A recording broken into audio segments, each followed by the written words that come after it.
This is the first time we've done an Elder Scrolls that isn't on like a new console. We talked about doing that with this game Waiting, but we felt at the end of the day there's a lot of power left in these systems. And coming off of Fallout 3, we still felt there was a ton of things we could do technically on the current generation that we hadn't done before. So we rewrote all the graphics and gameplay engine. We're just going to get a lot more detail on the screen, better AI, dragons. So it is nice being able to work on a system that you know really well now, that you've worked with for the last 5 years. It makes a difference in the quality of the content that you're making. Yeah, I mean, working on Oblivion and Fallout 3, there's a lot we learned in terms of how someone experiences a wide open game like this. So the Radiant story system that we've built, we built it originally trying to do a better way of random encounters that we did in Fallout.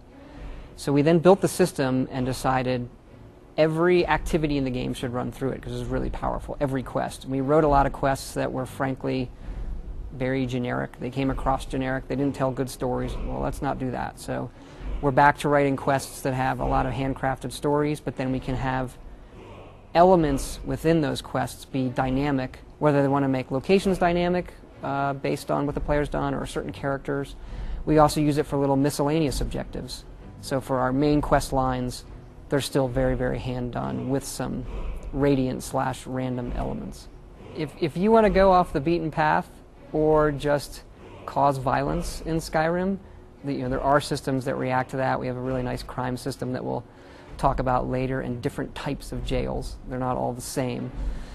But it's something we always have to deal with because we find no matter what we do, we give the player a weapon, he attacks the first person on the screen. Even if it's his father. In Fallout 3, give the kid a BB gun. There's a lot of dialogue we recorded for shooting your father because everybody does it. What in God's name is wrong with you? So people like to test the boundaries of a game. What happens if I do this? What happens if I go in a tavern and set off the biggest spell I have? How does the game react? So we spend a lot of time on that just for the people who are going to poke it and see how it reacts. And then one of the things we took from Fallout 3, perks. How you emotionally feel when you level up. It's really fun to level up in Fallout because you get to pick a perk.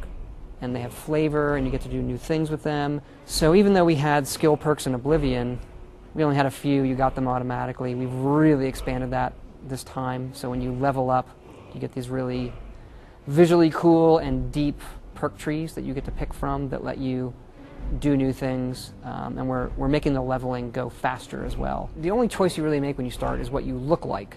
So that comes with a racial decision. We have the 10 races from Elder Scrolls. So an orc comes with different powers than a wood elf versus a Nord. And there are changes we've made to the skill system and the attributes. Looking back at Oblivion, certain skills like athletics for running, or like everybody's going to run. It's a repetitive thing. There's not a lot of gameplay decision in that skill, so that got axed.